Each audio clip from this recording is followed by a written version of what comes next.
Simpsons Index, an online spreadsheet that is also a podcast. This is the podcast. And we are live with this special miniature episode of the Simpsons Index. Hi, I'm your host, Elliot J. O'Neill, and joining me in the dank for this special miniature episode is... This is God. Free Jones for TV magazine show Rock Bottom. Do you have a bunch of them, like, in notes? I do, but I've gone through them all. That was one I thought of while peeing. Like, what's another introduction that I can do? And I'm like, I had to look it up specifically. TV magazine, which is something I was not going to remember.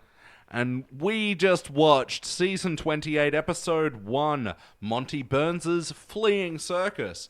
BT, what'd you think?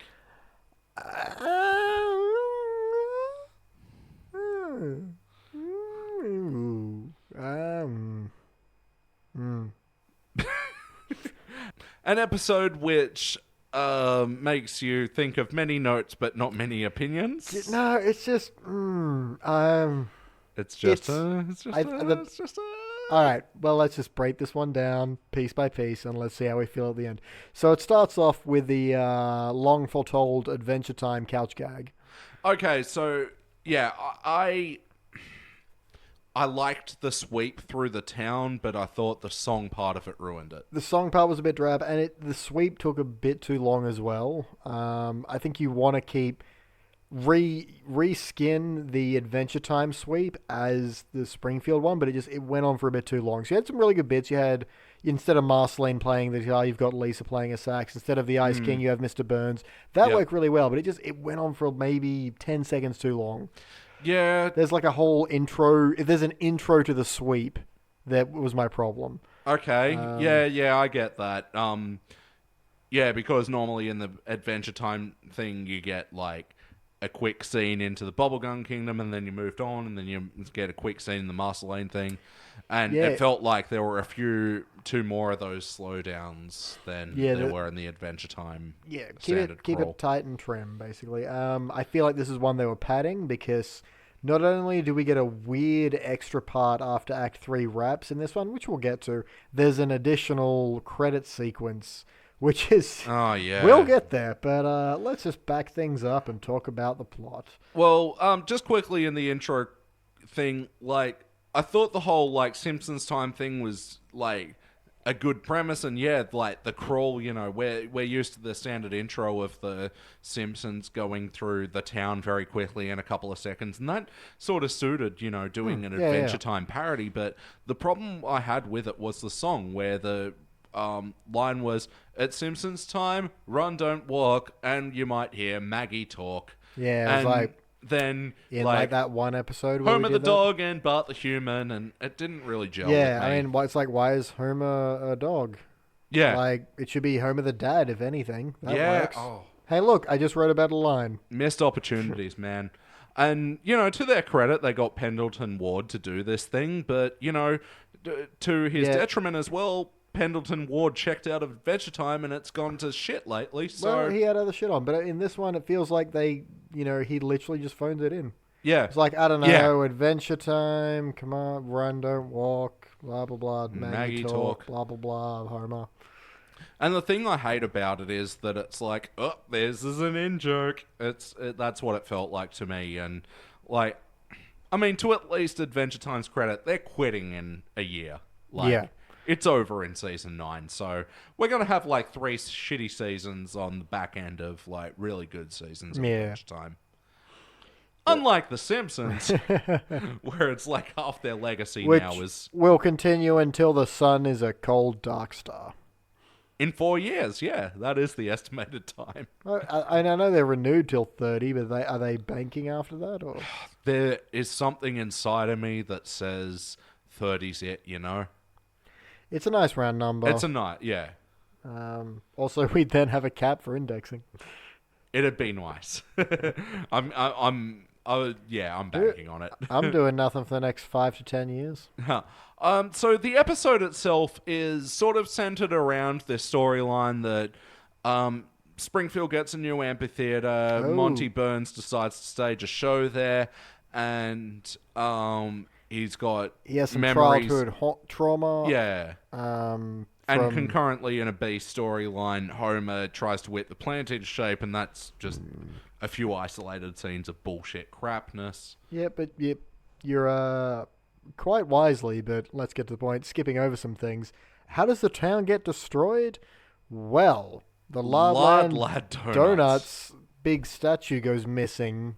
That never resolved, whatever. So they make a new one designed by, like, again, we don't even know. They just Oh, decided, they do that joke with Lee Fong, and then he gets up to the podium and is like, "My name is Robert Chang," and it's like, Quimby's racist. Derp, wah, derp. wah. It says Larry White. So they've designed a new Lardland Donuts logo, which is very similar to the early one, but a very modern art. So it reflects the light's rays, which causes Springfield to be destroyed. Now, to be fair, that part was pretty funny. It was a dumb setup, but I do like the jokes where the light shining from the donut fires into like a mirror shop, and then that ignites. I think it was like Kramer's kindling shop. And then it jumps to an extinguisher shop which was closed 2 days earlier. It's dumb, but it's funny. I like it. Yeah, there's some good sign gags in there. Yeah, There are actually a lot of good definitely. sign gags in this one. Yeah. And then But there was the whole thinker gag with Quimby that came Yeah, after that. That was overdone. like, "Oh my god, it looks like that statue. What's its name? It looks like he's thinking." that or he's statue from Rodin, it's like, He's let trying me to think. remember. Let me think. Yeah, and you're like, okay, I get it. Shut up. But then it does go in a bit I like, which is an equal part Springfield going to riot in this chaos of burning, and an Yeah. equal part of Springfield going, no, don't riot. And so they do things like flip over a car, and the other side flips it back and polishes it. Yeah, and then Kent Brockman with the news later was, the total damage of the riot was 0 because the rioters... Equal number of rioters and non-rioters. And I Yeah. do also like, well, again, in a very quick little sign gag in this episode, the papers he's holding just say shuffling papers. I didn't notice Yeah, that it's one. again, I like that they didn't call attention to it. He wasn't like, well, these are my shuffling papers. He's just, nope, just it's there if you notice it. There's a few moments like that, and I really like that in this episode. Yeah. I like after the lad destroys the town gag, you have a Kirk missing both arms. And I don't remember exactly what the gag was, but it's like, oh, I'm missing both arms. And it was really quick, and it was like a call to attention of the old, Kirk got his arm amputated gag from that I old ordered my episode. sandwich sliced, damn it! Yeah, Sliced! that's the one. Ow! So it's a nice callback to that, and Quimby goes, they'll grow back, and I liked that I one. will say, though, we do have the first very weirdly dark moment where the sunbeam is going through the town, and it goes through an optometrist and, like, immediately heals 3 guys waiting for optometry. Oh, yeah. And the optometrist walks out and goes, like, looks at his customers leaving, just pulls out a pistol, puts it to his head, and we cut away, and it's like, I'm sorry, what? Yeah, that was a very whoa gag. Like much in the same vein of like when we reviewed Mo Goes from Rags to Riches, where the sheep gag, that was like so dark, like with the killing and all. Well, yeah, and it's the first of a few just oddly dark jokes that just appear, and then it's on par of remember back when it was like Ned Flanders going, I'd load yay, we'll stay with Uncle what's his face. Oh, I'd load your pockets full of Yeah. rocks and put you in the lake before that happened. It was like, what? Yeah, just morbidly dark gags, which it's like, I don't know, maybe we'd like them in South Park, but it's not what we've come to expect from Simpsons. It's well in this, especially in this episode, you just had someone throw a Molotov cocktail which someone catches to light 2 candles on a dinner table. Yeah, that's a funny gag. It's taking violence and making it hilarious. And then you've got this complete opposite of that of, well, all my business is gone. Better just fucking blow my brains out because I've lost 3 customers. Yeah, You're like, yeah. What? Like, it felt very out of place, and yeah, it did not fit the tone of the rest of the episode. So anyway, the Simpsons, for whatever reason, go to Burns to appeal to him to rebuild the thing. And there was a good gag with, why isn't my trapdoor working? You've already trapdoored us. And they show that they're in the basement. They're in like with the light Burns' shining living down. room. Yeah, no, I like that. It's Decent enough gag. yeah. There's been so many Burns trapdoor moments that Yeah. cracking out something new I really appreciate, and so yeah, it's a good moment. Yeah, like I don't think it'll beat anything other than click, shunk. The painter has moved your desk, sir. Oh. Yeah. And also the Lenny trapdoor gag, don't say any vowel. But I didn't say you will. Yeah. Try to Or land the on one Leonard's carcass. where he sends him to that, I don't know, it's India or something. The tube. Thump. Yeah. Dance.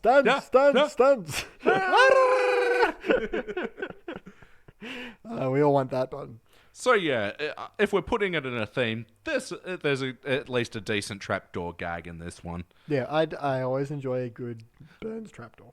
I wrote Supergirl gag before that, and I'm not sure. I think that meant that was something to do with Homer. Yeah, there's a weird bit where Marge goes. Marge goes. There's only one man that can save us now. Yeah. Who, Supergirl? And it's like, Derp. yeah. You see, that's a joke on paper. When you say it, you want to slap yourself. Yeah, but I thought the trapdoor did go a step too far when they over-explained it, and also when Gat Lady throw gag. No, I wrote that down as well. This is another. So Burns has set up he's rebuilt the Springfield Bowl Theater, and he's taking auditions, and there's crazy cat lady singing opera while the cats underneath her feet kind of walk her back and forth. My note is, cat lady, what do you think? Is that a cat lady joke that works for you or not? Look, I wrote down here that the start of it worked for me, but it did go on a touch too long, and then Burns, says some shit that's sort of just whatever. I think it went on too long. Yeah, no, fair enough. I thought for the most part it does work. But the whole that's a fun, thing for the cat lady to do, and it's in much of the vein, and I'm sure they've made Cat Lady do this, but I know they made Kathy Geist do this in 30 Rock, where she has her doing the whole Susan Boyle, I dreamed a dream thing, where that could be a good new step for Cat Lady. Yeah. Okay, weird part, and I was expecting this to come up, and it didn't. Yeah. While Mr. Burns is watching this act, Principal Skinner and Superintendent Chalmers kind of crab through the background in suits and hats, and I think this is part of a cut joke or a cut B plot. Charmskin Blues Brothers thing. Yeah, they just walk through the background of the scene, and that's the only reference you get, and you're like. So I'm guessing maybe they did an act that didn't get picked by Mr. Burns, and they were meant to be doing something. But it's weird because it's obviously something that's been cut, and it's still in the background, and you see it. And it's very obvious. Yeah, you're like, what's up with that? It's still very weird, and as well as weird in this. So this is at the point where Burns is he's got the amphitheater now. He's gonna put on a play, and he's auditioning people, and he's remembering this weird scene from his childhood, and at a point where he's about to go on stage in his sailor outfit, and can I have some mummy licks? And his mama licks him for an awkward amount of time. Yep. And she's like, who likes her mummy licks? Yeah. Ew. It's like, is this a reference? Or what the fuck is going on? Yeah, it's odd. No one knows what to make of that. And there was a pretty bad Nelson gag in that thing where... Yeah, just really overappreciating his ha-ha catchphrase. Well, not only that, it's overappreciating, haha, Nelson is poor, because he's using a sock as a ventriloquist dummy, which could work, but then he's like, I saw you out with some lady the other night. That was no lady. That was your mother. You're poor, Nelson. Ha ha. It's like, yeah, you had a million better jokes that you just didn't use there. I bet this is a Tim Long episode. I'd say some of them are not giving away free jokes. So. But I did like the clipboards gag with Lisa. What was it? It's showbiz requires a lot of clipboards, and then Lisa shows proficiency with clipboards, and then Burns is like, you're hired. It was I don't remember the specifics, but it was a funny little trade-off thing. It's a dumb but funny little bit. It's all right. I will say this is one of those ones where we got to the second ad break, and I still wasn't sure what the plot was. Yeah, exactly. I felt like it was going to develop into something else, and it's like, oh, okay, no, we're just going to follow Mr. Burns setting up the show. That's going to be what we're doing here. Well, at the top of Act 2 was where there were the party scenes in the nuclear power plant, and Homer was like Yeah, yeah. coming back to Marge and like, oh man, the job is such a party, and she's like, you shouldn't party so much, and then he comes back to work, we shouldn't party so much. The and end. Yeah. That storyline It's. is I what mean, it it's is. cute because Mr. Burns is so obsessed with this, he's not paying attention to the plant, and so the plant just becomes a massive party. It's just, I don't know. It felt like it had no payoff or any real jokes. So, all the more disappointing to this episode, this was written by Tom Gamble and Max Pross, which two of my favorite writers Really? from Seinfeld. Oh wow. Like, these guys have written some classic, stellar Seinfeld episodes and some pretty decent mid-season episodes of The Simpsons, so this is all the more disappointing. It is. I did want to bring up next very morbid point is during the Burns show, you've got either Sherry or Terry, I don't know which one, gets into a Houdini-esque Oh my tub, God. which Yeah. gets filled up with water and covered with a curtain, and then a door opens and Sherry/Terry walks out, and then Comic Book Guy goes, we knew that you're twins, and one of them would just stepped out of the thing as soon as it was covered with a curtain. Cut to, we'll call One it of them. Sherry, Yeah. just floating dead in a tank, like not even like gasping for air. She's fucking dead. Yes, these are the moments it's like, this is a joke that the Family Guy would make. Well, Oh my God, I sounded so old then. The Family- Family Guy. The Family Guy. American Dad or the South Park. Yes, we're watching this on the Netflix, Via the Facebook. on the Googles. I Yeah, but liked it's just- the gag when they were in the nuclear power plant and, chaos rule and the alarm goes off and Lenny shoots the alarm. That was a very good roll-off for that.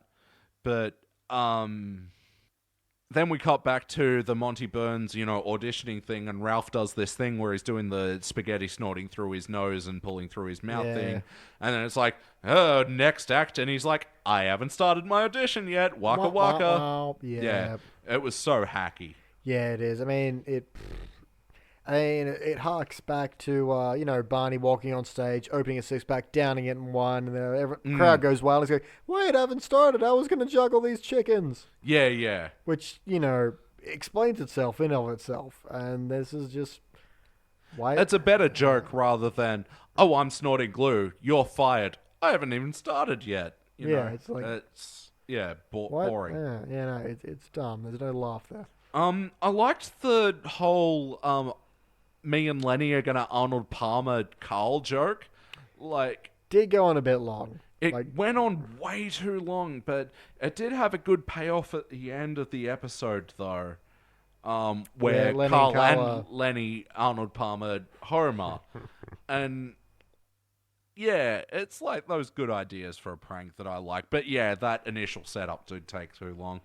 Yep. So we're about in halfway through Act 2 at the moment, and this is where actually the B story kicks in of Homer becoming more responsible at the nuclear power plant, but it doesn't really go anywhere. No, it doesn't. He goes back and he's all like, "We should be responsible. We're providing power," and that's it. Yeah. Like, there's no. I literally can't remember. Does anything else happen in that story? Well, we'll get to my notes when we do, but jumping back to the Burns story, there was a good line from Mr. Burns, I want to see someone getting shot into a cannon. Liz is like, "Yeah, you're joking, right? That's literally impossible." Yeah, but then he shuts down the production for whatever reason, and there's that bad joke with Jimbo doing the plate turning of the Nerds, kids yeah. getting wedgied, and there's a bad Skinner joke in there as well with the rhino. I don't know. Yeah, a lot of stuff happens. It's a very messy episode, well, I gotta mean, say. okay, yeah, there it is. Because it's like Skinner goes, "Geez, Lisa, thanks for shutting down the production. We were getting out of school for this." It's like, you love school. Yeah. This is very un-Skinner. It's just a lot of this is just some parts of it I legitimately enjoy, and other parts just feel so disjointed that I'm like, Yeah. "What the fuck are you doing?" And so to inspire Lisa to, get Monty Birds back to the circus, Smithers takes her to the mansion to take Yeah, that's Burns right. to his own, Vitrola room. Is that the word? Like when you're looking at, a moving I picture? honestly don't know. Nickelodeon. I know that's a word for it.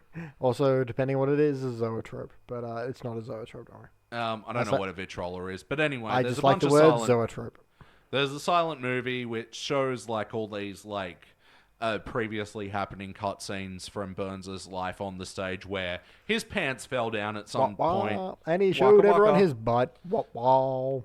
Yep, so that truth is revealed to Lisa, who at this point, I guess, has been appointed the producer of the show. And then it leads to, Burns going, oh, I will defy my old past and, go give a good show now. Haha, give it what for? And you're like, no, wow, yeah, I didn't think that was going to happen. So before we get back to the tail end of that, there's a good montage with Then I Got High by Afro Man with the nuclear power plant devolving to... Just into fraternity party craziness. They're all jumping in pools of green and beer and Yeah, all those things the youths get up to. we put the popcorn in the nuclear core for movie night and all that sort of stuff. Yeah. Which, again... There was some fun stuff. Was there? I don't know.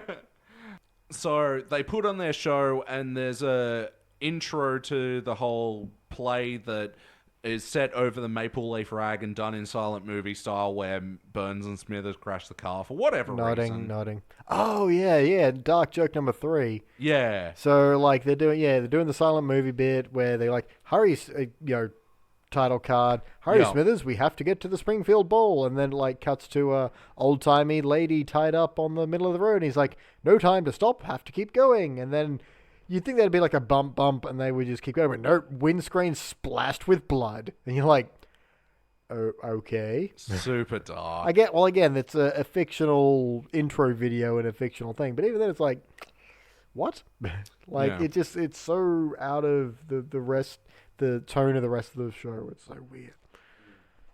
So that's, 3 weirdly dark jokes. So after that, they cut to the actual amphitheater and the actual performance that's happening, and they do this like Smothers Brothers tribute with Rod and Todd Flanders, which I actually thought was pretty cute. Like, I don't think any of the jokes quite landed, but if you know the Smothers Brothers, Which I don't. They were actually in an episode of The Simpsons. I should pull that one up at some point. Did they smother people? No, but that's their thing is they're brothers and one They has a don't guitar. smother people? No. Surprisingly, they don't put pillows on people's mouths and, hold them down Super until they bad stop way breathing. to kill someone. Just super bad. I know. Allows for too much screaming. Anyway, so the Smothers Brothers, what their thing was is, one of them has an acoustic guitar, the other has an upright bass, and, like, they tell, like, jokes, and they have, like, this witty banter between them, and then they just break into song, and, like, it all centers around their banter, and, they're a fun, wholesome duo. But, so they were doing a Rod and Todd doing them, which actually seemed kind of apt. Yeah. And then they did the whole... Flanders sees the ghost of Maud, ghost of Krabappel joke. What did you think of that? I thought it was in poor taste, because Maud Flanders died in show. Krabappel died because her voice actor died. Mm-hmm. So it feels a little disrespectful to have the character come back to do a really average joke. Yeah. Like, this isn't a character that died in show because you decided to make that a plot line. This is someone, Marshall Wallace, who'd passed, and... Yeah. A little bit lame, I think. Because what I really respected about The Simpsons is when Marsha Wallace died is they just wrote Krabappel out of the show. And they did this... they did the chalkboard gag, and then they did another thing, a tail end of another episode. Yeah. Goodbye, and that was enough. It was enough to say goodbye. Because, again, this was an actual person who had died, not just a character. Yeah. I think... Yeah, putting it in as a gag felt pretty lame. Yeah, totally. Getting into the tail end of the episode, Light Photon? That I didn't mind. They put a spotlight on Mr. Burns, but because he's Mr. Burns, he's getting like pushed back as though it's like a heavy wind by the spotlight. I kind of like that. That's Mr. Burns' frailness joke. I gotta say, at that moment, it felt a bit hackneyed, but yeah, in theory, I like that joke. Yeah, but anyway, so he backs up and moves his butt onto some stage lights, and his pants catch fire, and oh no, he's dropped his pants again in front of an audience. Yes. What? This is the that opposite was of... But yeah, then everyone leaves, and he blames Lisa, and Lisa's like, "You can't blame me." And he's like, "You're right. I'm over this now." Yep. Like, oh, okay. That's a resolution, I guess. And so, what was the post-credits gag? Okay, well, first of all, so after that little third act resolution with as quick and weird as it was between Lisa and Mr. Burns, you then come back to Homer talking to Lisa, and he's like, "Well, I guess we're just cursed." Cut back to biblical times where biblical Marge and Homer are like, "You can't stay here. We're full." And like, "Oh, but we need somewhere. We're come here to Bethlehem." Yeah. "Oh, my water broke." Yes. "Curse them forever, Mary." It's like, what? Why is this happening? So yeah, and then we cut to credits, and it's like, oh, so the Simpsons are forever cursed? Okay, fine. But then the weird part is then we cut to a mid-credit sequence where they've dropped the Lardland Donuts statue into a big, into the tire fire, I think, was it? Yeah. And Ralph pops up, and I can't remember what he says. I think he goes, "That's all, folks," in the middle of the tire. But the tire melts. The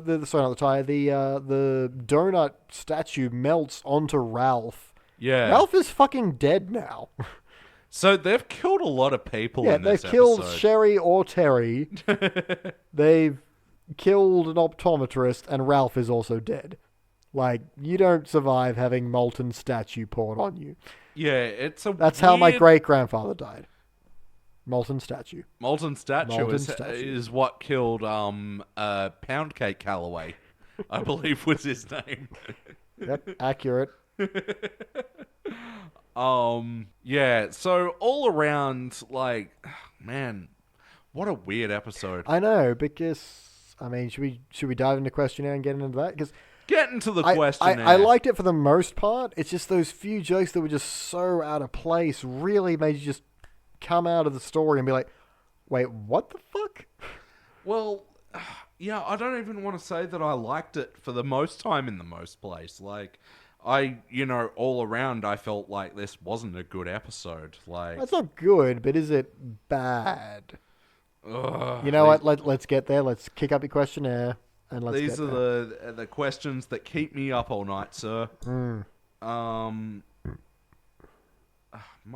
they changed their menu. Sorry, I'm just ordering some late night pizza.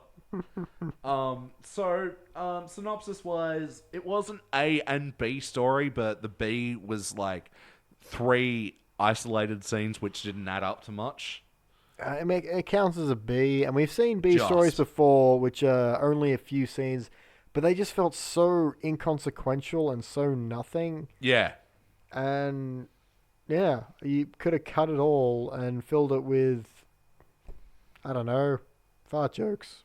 Just pictures of a butt. Well, it feels like they cut it all and filled it all with morbid Family Guy jokes, which is, like, it's sort of the line that I skirt with this thing is, like, am I being too judgmental? Do I think The Simpsons are meant to be more wholesome? Like, I don't generally, like... I'm not going to insist on wholesomeness, but it's just because Yeah. it didn't fit the rest of the episode. It was just such a jarring switch. They killed 2 long-running characters. Yes. Like, in no uncertain terms. It's not like... I don't know. There's been other bits where that character is now in danger. We've had plenty of Hans Moleman moments with, "Ooh, it's the delightful TV leprechaun. I'm going to get your Lucky Charms." Yeah. My brains. It's like, it's him, but it's not clearly dead. You don't see his Yeah. corpse. And that's what we saw Sherry or Terry's corpse. Yeah. Like, there's no backing away from that. It's like, yep, that character's dead. Gone Dead, for the dead, ages. dead, dead, dead, dead, dead, dead. Well, okay, to start off the questionnaire, if it was in a playlist, what theme would you pick? I wouldn't want to chuck it into a Mr. Burns playlist because I don't want to see it again. All right, let's not... I agree. So, you haven't seen this one before? I haven't, and I don't want to see it again. Do you want to see it again? No.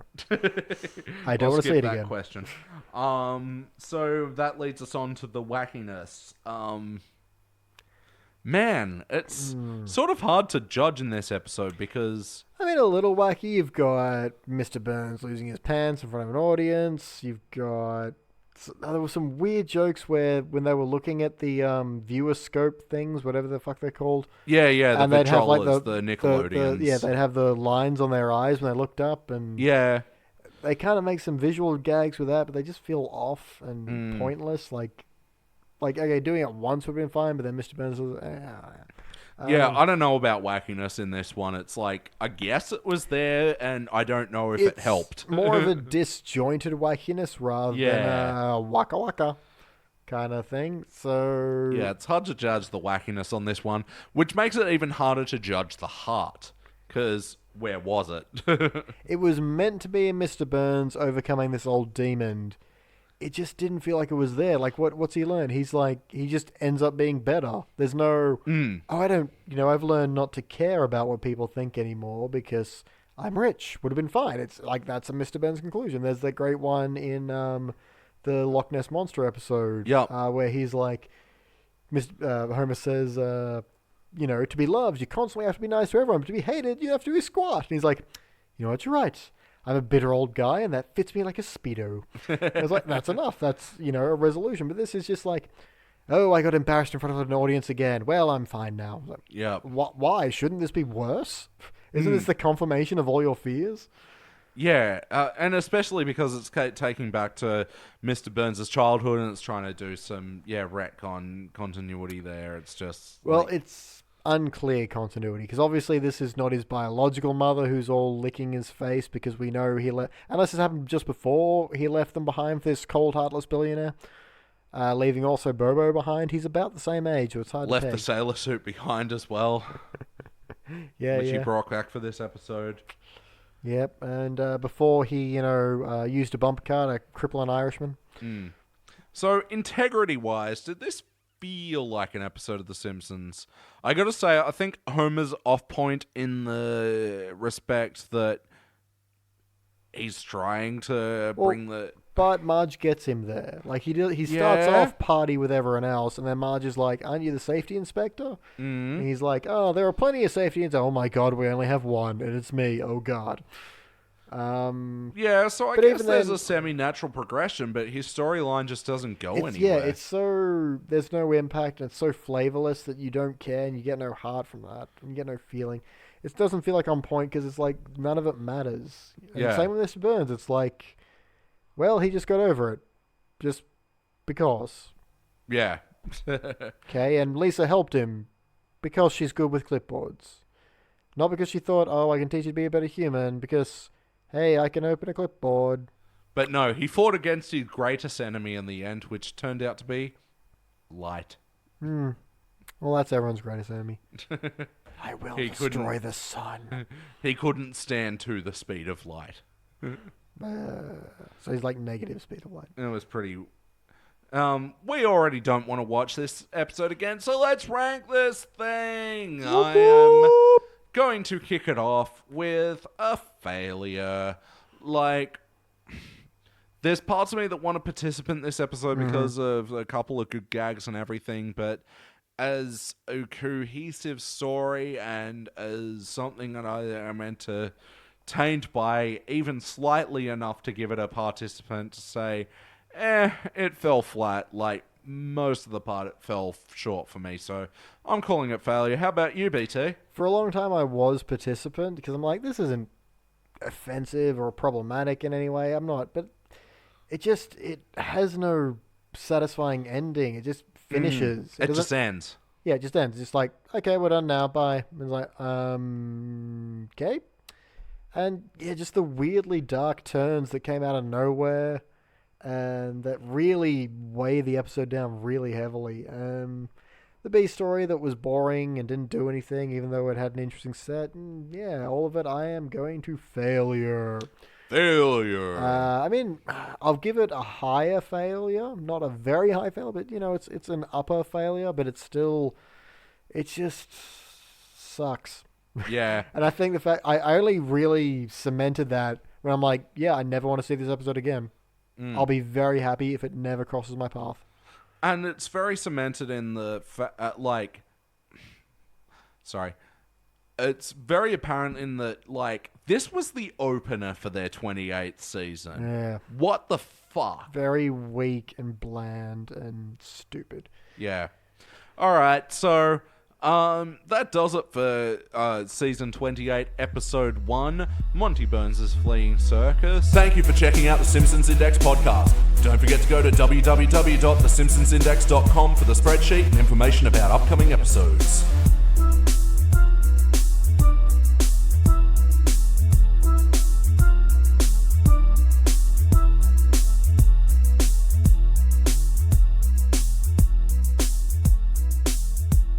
An episode which makes you think of many notes but not many opinions. No, it's just.